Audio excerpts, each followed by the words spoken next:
Living everyone's good. If you're not sick enough of looking at my face at this point. No, not at all. You did a good interview. I thought I had some nice comments about it. Yeah. And it was a long time. Good. It was. 12. I don't know how long, but It was about 20 minutes. 20 minutes. Wow. I can't afford that kind of television. That's why.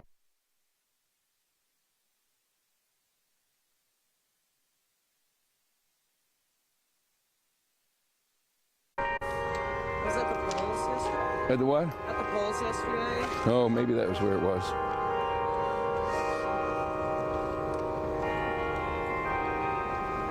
And who is this gentleman? I'm a 7. You're a 7. What is your name? Evan. I understand new guy's coming to 7. His mother works up at the juvenile court. Oh. Evan's an intern. Huh? Evan's an intern. We love Evan. Once again, if I could turn your shoulder just a little bit more. Uh-huh. Yeah, just a little bit. Yes, sir. Is that okay? Yes, sir.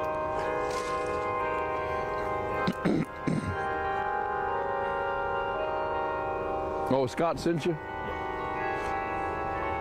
Wow, these bells really So impressed. go on and on, don't they?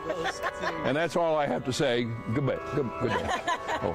Well, it cracks me up when we go live down here at 5 and 6 Yeah. because it's always when the bells are going, and that's all you can hear. One time, John Carlin was here at the studio, and I was being interviewed, and not only did the bells go off, but then the fire engines came through.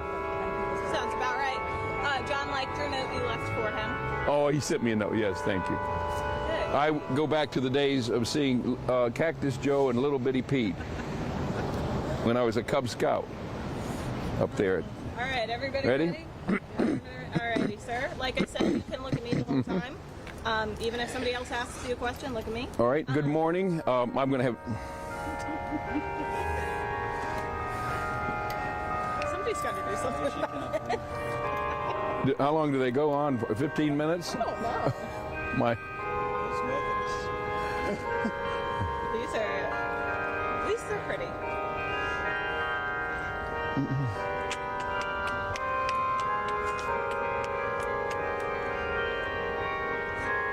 Well, thank you all for coming. Of course.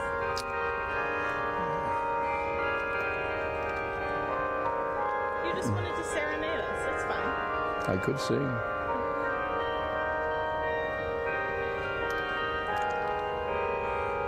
Where are you headed to, Charlie? What time? 1:30 case. Oh, you'll be fine.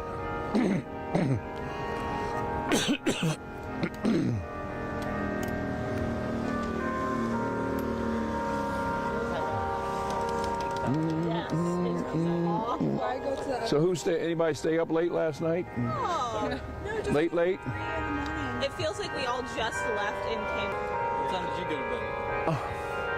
I guess it's about 1:30 or 2. That's not too bad. Well, you I- live right near where your watch party is, right? You live right over in that area where your watch party was. Oh, well, no, we live on Mill Mountain. But the watch party Still was... not too far. I almost missed... In fact, I missed the whole party, really. It's the first party I've ever missed. All right. Maybe not. Yeah, I'll have a brief statement and then I'll answer your questions. Okay. That's it. I mean, I guess we could go ahead and do it, but I don't think we'd like the bells of that. My next, if I have another news conference, it'll be at 11:15. Yeah. I didn't think about the bells ringing. No. I thought they rang at noon. It's probably off schedule. Oh, that's what it is. It's on daylight. It's on regular time. So I bet you guys are going to have to wait a few minutes if you don't mind, I guess. Huh? They didn't turn the clock on. They didn't turn the clock back.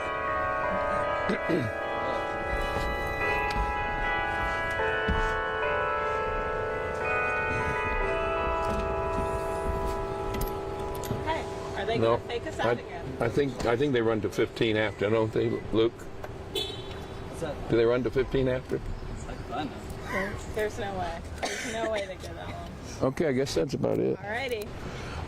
Thank you all for coming and good afternoon. I stand here before you today as the mayor-elect of Roanoke.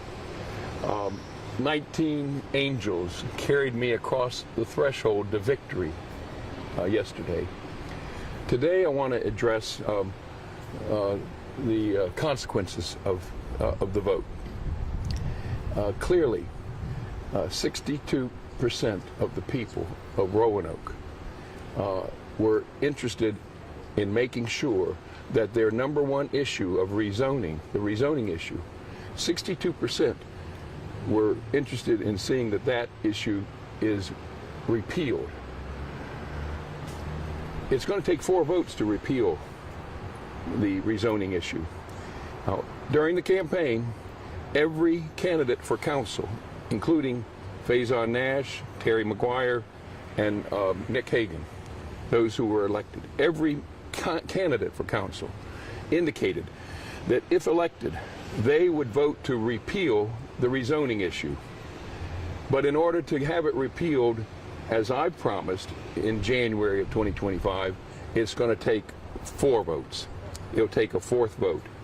And if my opponent, Joe Cobb, is elected mayor, then there will be no repeal of the number one issue facing the people of Roanoke, the rezoning issue.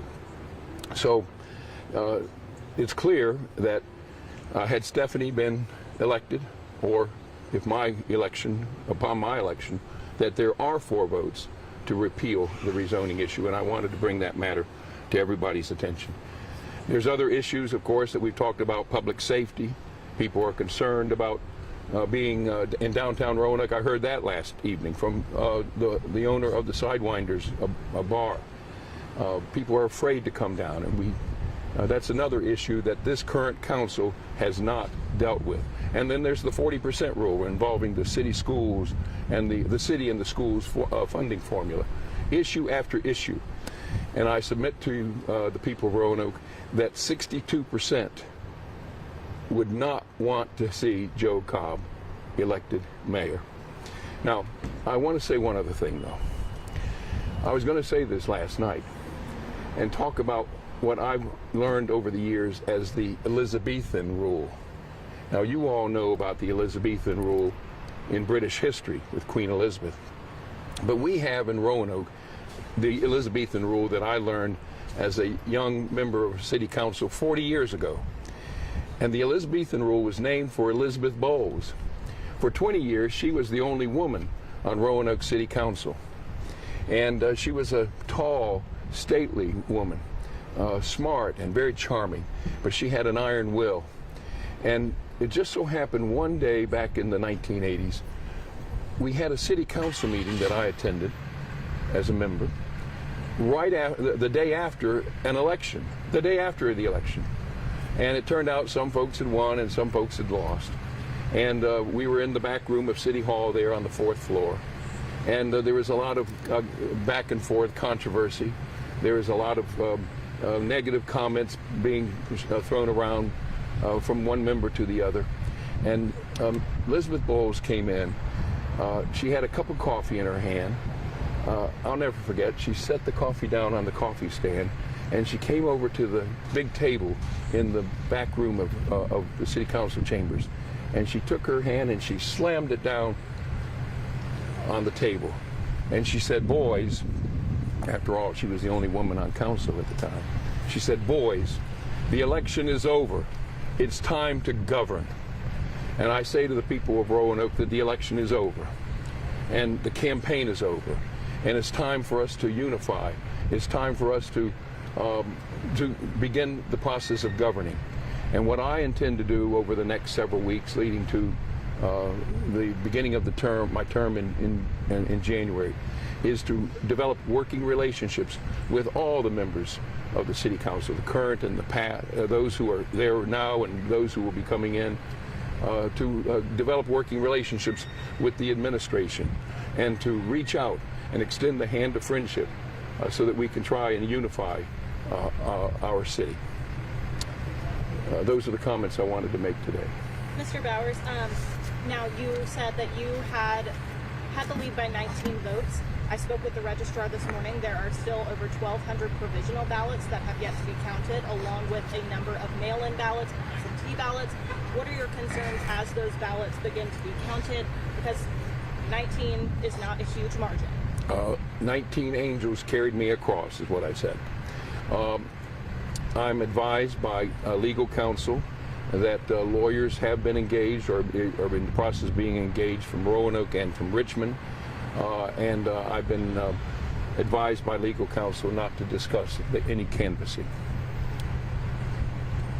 Will you accept the results if the certified count shows that you're behind? I'm accepting the results right now. I stand here before you as the mayor-elect of Roanoke. But how can you call yourself the Roanoke mayor-elect if there's still votes to be counted? The votes have been reported. But there are still 1,200 votes that have not been counted. Tell me, who is the mayor-elect of Roanoke? Nobody. Betsy. Well, you can say so. They put that in. Quote yourself in the paper. In terms of party, you've been elected as a Democrat, independent, and now as a Republican. What do you have to say to people, who might look and see that you've run all the parties now? Yeah, that's true. I was a John F. Kennedy Democrat. I remember as a 9-year-old hearing JFK at his inaugural say, "Ask not what your country can do for you. Ask what you can do for your country." And I think the Democratic Party has come a long way, as I've said over the course of the last year and a half, has gone a long way away from that concept. Secondly, all my family were Democrats on my wife's side and my own side, my own family side. And yet over the last many years, every one of them switched to the Republican Party, and I really was the last person in my family to become a Republican. The Republican Party has welcomed me. They have embraced me. I was pleased to attain the nomination for mayor and to win the day yesterday as a Republican. What about the Republican Party speaks to you? Pardon me? What about the Republican Party speaks to you and aligns with you? My constituency, Patsy, has always been the middle class, the working class, black and white. I represent those people and always have. I mean, there are those that predominantly represent the poor or the wealthy of the community. My constituency has always been the middle class and the working class. I like to think I represent the people that get up in the morning, get the kids off to school and go to work, come home at night, and still find time after coming home tired at night after a long day at work, of taking their kids out to baseball games or soccer games or out for ice cream at the Blue Cow. Those are the people I represent, and I think now the Republican Party represents those people. Do you expect there to be a recount? I've been advised by counsel not to discuss anything about that. How do you feel, how do you think it looks, say, a provisional ballot voter, they don't know if their vote's going to get counted or not, and then they see you out on the news? Do you feel like this sends the wrong message to some people, like your vote didn't matter? No, not at all. I think it does matter. I think the people that voted, that were registered and voted up through yesterday, have spoken, and 62% of them are at least of one mind with regards to the rezoning issue, You mentioned, which is the #1 issue facing Roanokers. you mentioned obviously your conversion from Democrats to the Republican side, saying that speaks more to you now. And while Nick Hagan also got on from the Republican ticket for council, it's still a predominantly Democratic-led council. So you mentioned a little bit about working with everyone there, but what does that kind of look like working across the aisle? Yeah, the best years that I had as mayor, which was 16 years, and I've said this repeatedly, the best years I've had as mayor, and the best years that I think Roanoke has had, was when there were Democrats and Republicans and independents on the city council. I think it's important for us not only to emphasize diversity of neighborhood or gender or sexual preference, whatever. It's also important to have a diversity of opinion. And that's something we've not had on Roanoke City Council for the last couple of years. And I'm glad that with my election and the election of Nick Hagan, we are going to begin to have some balance on Roanoke City Council, which, as I said, is really what works best for Roanoke. Some would argue that, and I've heard this from both sides, but some have argued that, like you put in the mixed parties, it either balances out opinions or it just creates a stalemate. and then certain people start taking grudges. Yeah. How do you keep that from happening? You I said don't yourself get- the no. election's over, right? Yeah, I don't get to decide who's going to sit on Roanoke City Council. That's a decision for the people of Roanoke. I do get to decide when elected as to as to how I'm going to work with people. And my role is always, my view has always been to reach out, to extend the hand of friendship, to and to develop working relationships. That doesn't mean we're always going to agree, but my thought is we can disagree without being disagreeable. Mr. Bowers, so I've heard from a lot of people who are attended in the past, attended the city council meeting. They say that the city council members and the mayor, Mr. Cobb, do not give enough time to people to speak. Okay, they don't give them opportunity. In different occasions, I spoke to people in the city. They say they get upset when they first. God bless you. Thank you. So, what's your comment on that? How are you gonna fix that? Are you gonna give enough time to people to speak? Just give them 1 minute as they do. I don't know all the ramifications of what has been going on with regards to that with this council, but I never heard those complaints when I was the mayor. And if someone needed some extra time to speak, we always extended the courtesy to our citizens to hear them. That's what we're there to do. We're not there just to make decisions willy-nilly. We're there to listen to our people, to the people of Roanoke, and to and hear what they say. If we agree with, as far as I'm concerned, if I agree with someone, I'll tell you. If I disagree with you, I'll tell you that. And if I don't know quite yet whether I'm going to agree with you or not, then I'm going to tell you that as well. David, why not wait until the election is certified to make a statement? Because I want people to know now that 62% of the voters who have already voted on the #1 issue facing Roanoke are not going to be heard, because it's going to take 4 votes to repeal the rezoning, the new rezoning scheme. Being new to the Republican Party, do you feel like having the mayoral election, which a change made in recent years, having it align with the presidential election, has that helped with being a Republican candidate? Oh no, I don't think it has. I think this is a Democratic city. Who would know better than me about that, right? Because I've run as a Democrat over the years. But I think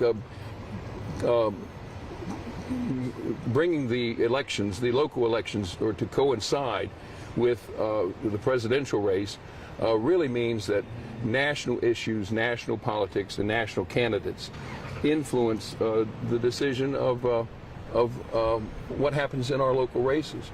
And I thought, I proposed for years that we should move the elections from May until November during state elections, during the odd years, because I think Roanokers have more in common with Virginia issues and what's going on in Richmond than with Washington, D.C.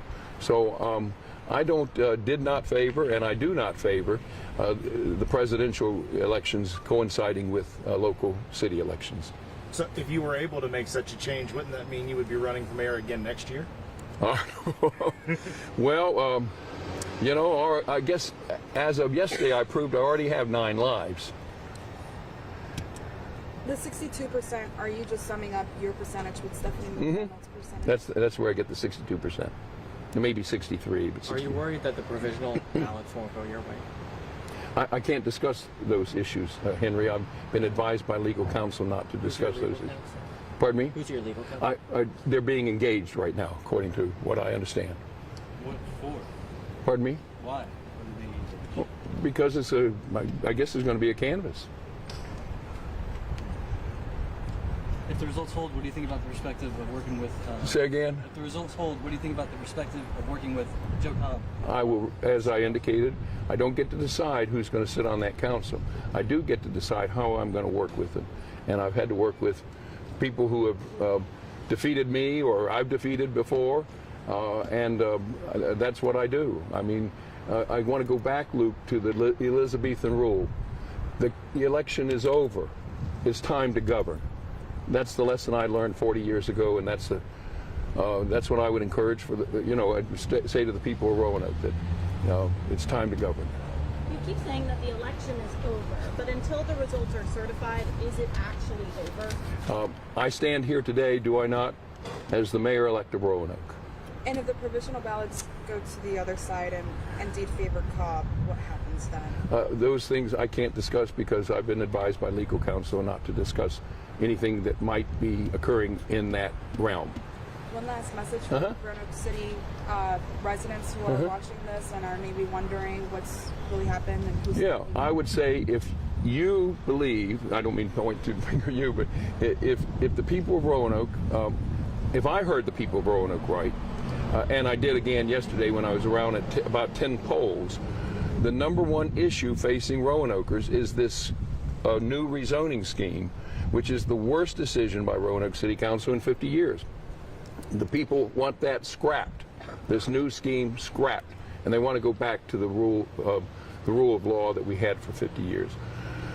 And again, that's apparently, I mean, Stephanie had stated that, I stated that. If she had been elected, it would have been, she would have been the fourth vote.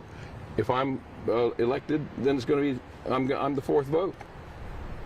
And I'll be the fourth vote because every member, every candidate for the city council in a public forum, you guys can check the record, said that they would vote to repeal the rezoning.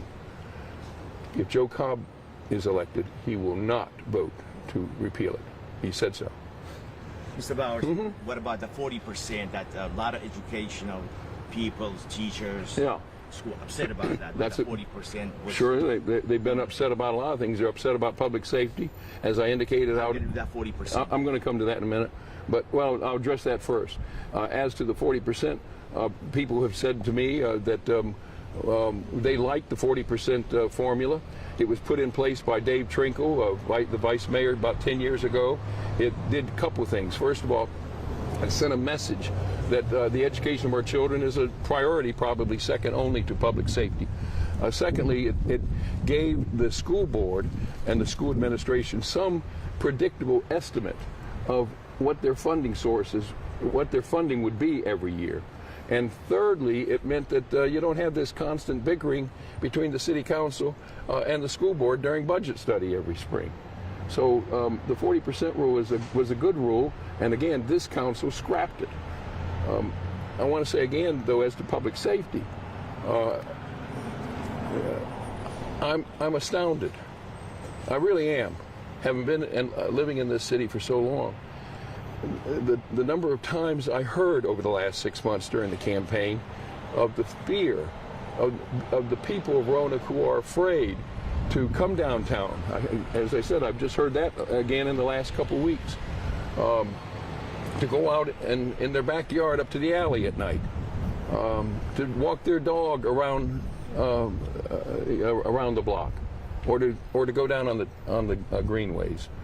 So I think that's an important issue, and this council, I guess, with the hiring of Chief Booth, which I think was the right decision, I think they're beginning to do what I had recommended that they do a couple of 3 years ago, and that is to support the police department, make sure that it's fully staffed, which it isn't yet, and to make sure that people's concerns about public safety are heard and met.